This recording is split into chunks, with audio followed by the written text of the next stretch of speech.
El versículo 22 al 25 de Efesios capítulo 5, que es el pasaje bíblico en el cual estamos basándonos en cuanto a esto que estamos aprendiendo sobre el matrimonio es modelo del reino de Dios, empieza diciendo así.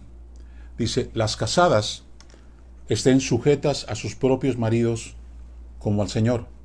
O sea, la sujeción es por causa de la unidad, no es por causa de la jerarquía.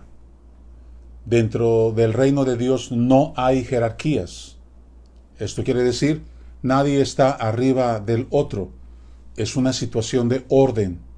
Para Dios el orden es unidad. Como ayer decíamos cuando Jesucristo nos enseñó en el capítulo número 17 del Evangelio según San Juan, 2 ocasiones Él ora al Padre algo.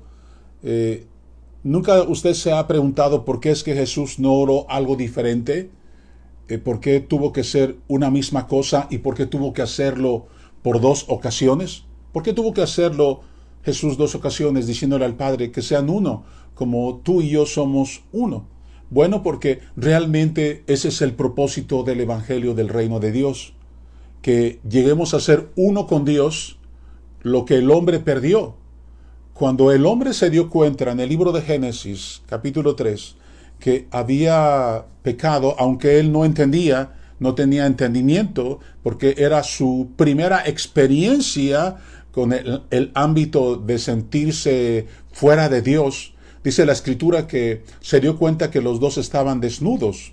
Eso significa que fueron cerrados sus ojos espirituales y fueron abiertos los ojos carnales, y en la perspectiva del humano, el estar desnudos los avergonzaba. Eso significaba que lo que para el hombre muchas veces puede ser, para Dios puede ser algo diferente. Jesucristo murió en la cruz del Calvario desnudo, y aunque para el hombre fue una gran vergüenza, para Dios no fue así. Para Dios no fue así. Nosotros hacemos las cosas de acuerdo a la perspectiva de Dios, porque recuerde un principio. La palabra de Dios no fue inspirada de acuerdo a la perspectiva del hombre, sino la palabra de Dios fue inspirada de acuerdo a la perspectiva de Dios. Por eso es que nosotros necesitamos al Espíritu Santo como nuestro maestro, para que podamos entender las verdades del Evangelio, para que podamos entender estas verdades. Por eso es que ahorita estamos explicando el versículo número 22. Eso significa que cuando Dios le dice a la mujer, a través del apóstol Pablo, que esté sujeta a su marido, no es una situación de jerarquía, es una situación de unidad. Ese es el modelo al cual Dios quiere que la mujer pueda entrar. La mujer es la primera en ser instruida a que pueda darse cuenta de eso, pero el mandamiento para la mujer es ese, de que la unión y la integridad con su esposo, la sujeción, no es por causa de la jerarquía del hombre o porque el hombre es más importante, no, claro que no. Lo que está hablando ahí es la unidad. Dios está buscando que a la mujer, cuando ella aprende a ser uno con su marido, entonces ella está aprendiendo a ser uno con Dios. Cuando el hombre ama a la mujer como Cristo ama a la iglesia, el hombre está aprendiendo a ser uno con la mujer, significa que está aprendiendo a ser uno con Dios. El verdadero resultado del Evangelio debe de ser llegar a ser uno. Por eso es que la iglesia es el modelo del uno, como también el matrimonio es el modelo del ser uno con Dios. ¿Por qué somos iglesia? ¿Porque nos congregamos? ¿Porque hay pastores y ministerios? No. El verdadero objetivo no es ni los ministerios, ni las reuniones, ni lo que hacemos en una congregación. El verdadero objetivo es que lleguemos a ser uno.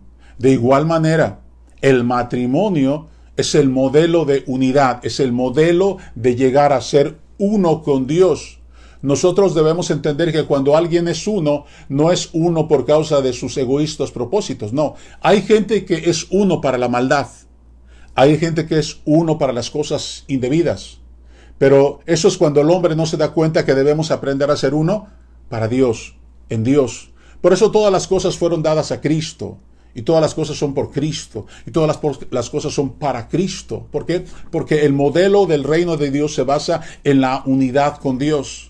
El hombre puede vivir una vida de acuerdo, pero fuera de Dios. Cuando Dios se dio cuenta que el hombre estaba construyendo lo que la Biblia señala como una torre en Babel, entonces dice la Escritura, el hombre está de acuerdo, nada va a hacerlos desistir. Y entonces vino la confusión de las diferentes lenguas, y entonces el hombre no siguió con lo que él había propuesto. ¿Por qué? Porque el hombre se había propuesto ser uno, pero no para Dios, sino para sí mismo, para que el hombre pudiera tener reconocimiento en el mundo.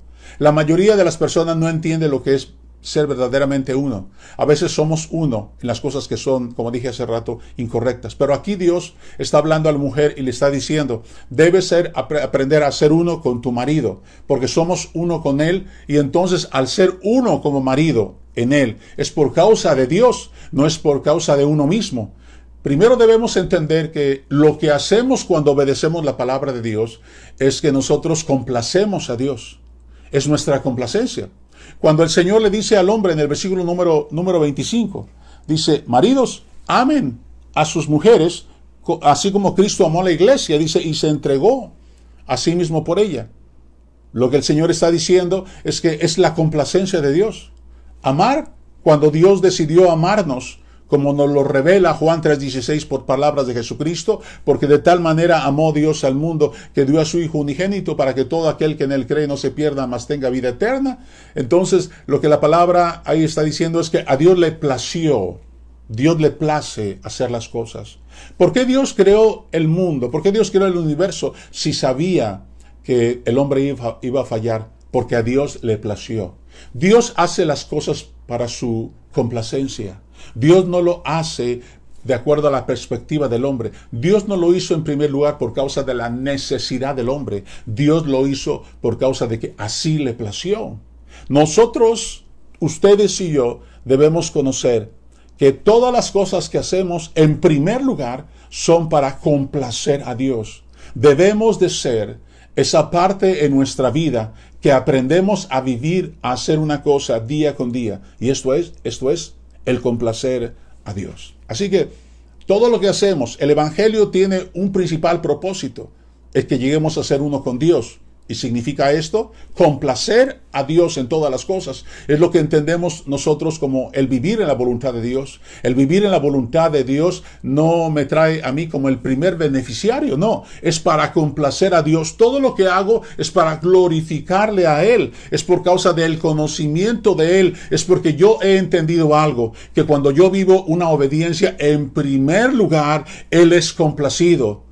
Es ahí donde se producen los modelos de la verdadera adoración. Es ahí donde se producen los modelos del verdadero corazón sometido a la voluntad de Dios, que solamente vive por una razón: cada día obedecer, porque es su complacencia el dar a Dios lo mejor para él. Esto quiere decir complacer el corazón de Dios. ¿Cuál es el motivo de tu obediencia? ¿El ser bendecido? ¿El que te vaya bien en la vida? ¿El que no tengas problemas con tu esposa o con tu esposo? ¿El que no tengas problemas con tus hijos? Debes de cambiar tus prioridades. Debemos entender que nosotros obedecemos la palabra en primer lugar para que Dios sea complacido. De esa manera Él es glorificado. Esta es la parte, esta es como la piedra del ángulo de la adoración. No adoramos porque nos gusta adorar. No adoramos porque somos músicos. No adoramos porque nos gusta cantar. Adoramos porque le obedecemos y porque entendemos que al obedecerle, Él es complacido. El Padre es complacido cuando yo obedezco a Él. Esto significa que hacemos reír el rostro de Dios. Esto significa que Dios se siente glorificado, que estoy siendo uno con Él. ¿Somos uno con Dios? ¿Realmente estamos caminando dentro de esta vida, aprendiendo a ser uno con Él, haciendo sus propósitos? Mire, cuando dice la Escritura acerca del matrimonio y acerca del hombre, lo que debe de hacer, dice que debe de amar a su esposa como Cristo amó a la iglesia. Él no le dijo, debes de amarla con todo tu corazón humano, con todas tus emociones. Claro que uno tiene emociones y claro que en el enamoramiento humano uno le gusta a la esposa, uno se siente atraído por ella, uno es cariñoso con ella, pero el Señor no está hablando de eso. Eso es un factor meramente humano, aunque a veces lo exaltamos demasiado, el amor humano, pero debes de entender que aquí se habla de propósito de Dios. Cuando Dios le dice al hombre que debe de amar a su esposa porque hay un modelo para amarla. Cristo es el modelo para amar a la esposa. No existe el modelo en Hollywood, no existe el modelo en las películas. Eso no funciona, eso es basura, eso no sirve. Nunca aprenderemos a tener el modelo para amar sino solamente a través de Cristo. El Señor nos enseña ahora que el patrón de elevación de lo que se pide al hombre se eleva, porque antes el hombre tenía solamente el compromiso de ser fiel a la esposa, pero ahora Cristo Jesús no solamente es el modelo de fe, sino es el modelo de unidad. Y dice, así como Cristo amó a la iglesia y se entregó a sí mismo por ella, ese es el modelo que te requiero a ti. Ahora debemos entender algo, y esa es la parte con la cual vamos a terminar esta reflexión. Debes de saber que esto es un mandamiento. Esto no es una instrucción. Esto es un mandamiento. Esto es algo más allá que una instrucción. Esto es algo más allá que un gran consejo. No, esto es un mandamiento. Dios dice que debemos amar a la esposa como Cristo amó a la iglesia. Es un mandamiento. Dios no me va a preguntar si yo estoy de acuerdo o no estoy de acuerdo. Yo debo de aprender a amar a mi esposa como Cristo. El modelo es Cristo.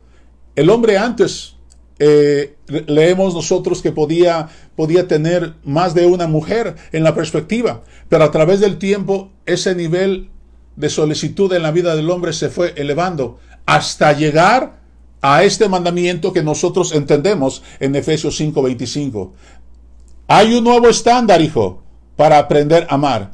Y el estándar es como Cristo amó a la iglesia y se entregó a sí mismo por ella. Escucha bien, hombre. Nosotros debemos amar a nuestra esposa hasta que se convierta en un verdadero sacrificio para Dios. Aquí no se trata de que el matrimonio se sienta bien porque se aman. Aquí se trata de que Dios esté oliendo la fragancia del amor de Cristo en nuestro matrimonio. Nuestro matrimonio debe oler lo mismo que el sacrificio que hizo Jesús en la cruz del Calvario. Así como Cristo Jesús se entregó a sí mismo por nosotros, debemos saber que nuestra obediencia debe oler al sacrificio de Cristo. Bendito sea Dios. ¿Qué forma de elevar de parte de Dios el estándar del amor? Seguramente hay mucho que hablar al respecto. Y vamos a seguir con este tiempo. El día de mañana, recuerda que tú, con toda libertad, puedes compartir esta plática a tus amigos, a tus familiares. Mándaselos por diferentes medios para que ellos puedan escucharla. Tus primos, tus hermanos, la gente, los matrimonios que sabes que necesitan escuchar una enseñanza instructiva y que les va a guiar a que su matrimonio deje de vivir para sí mismo y empiece a vivir para el Señor. Entonces, primeramente Dios, mañana continuamos con la tercera parte. Recuerda, seguimos conectados.